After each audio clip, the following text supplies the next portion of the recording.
The question is the House to now agenda. Give the call to the honourable member for Macquarie. Thank you, Speaker. Some in this place will recall me speaking in February 2020, the end of the Black Summer fires, when communities like mine were reeling. At the time, there were urgent needs that we called on the government to support.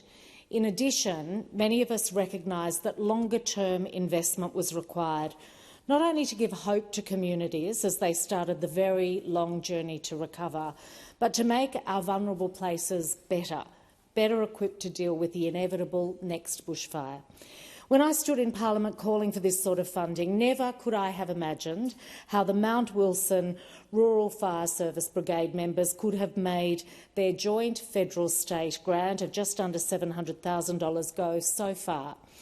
Nor could I have imagined that the people who'd fought fire for many months and struggled with the devastation that the Gospers Mountain fire caused would have had the energy not only to fill in grant proposals but to make sure that this project was the best possible outcome for the communities of Mount Wilson, Mount Irvin and surrounds.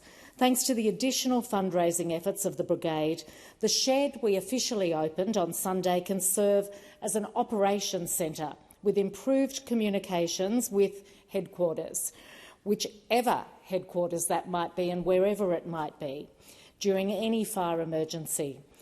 Out of something horrific, a practical, purpose-built extension to what started out as a humble double garage with roller doors in the 1950s has been created. President Joe Montano, Captain Beth Rains and the committee that's worked alongside them deserve the community's praise, and it was very fitting that long-standing retiring Deputy Captain Barry Freeman got to do the honours of officially declaring the shed open.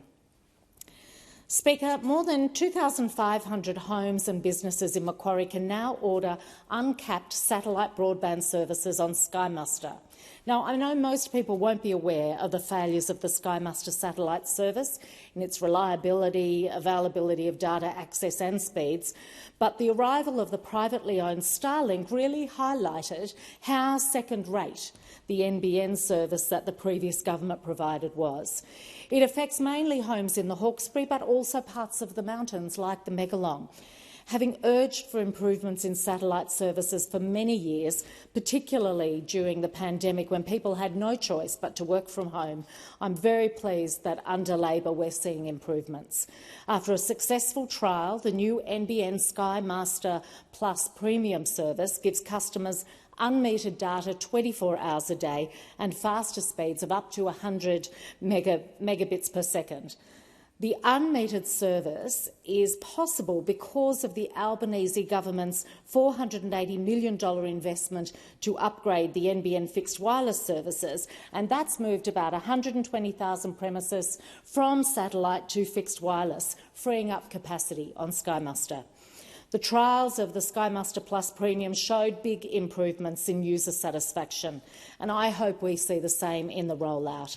Across the NBN networks, including fixed wireless and fixed line networks, we're improving NBN to give Australians access to the 21st century technology that they really need and deserve. And that includes the $2.4 billion to expand full fibre NBN, which will benefit many fibre-to-the-node users in the mid to upper mountains and across the Hawkesbury in coming months.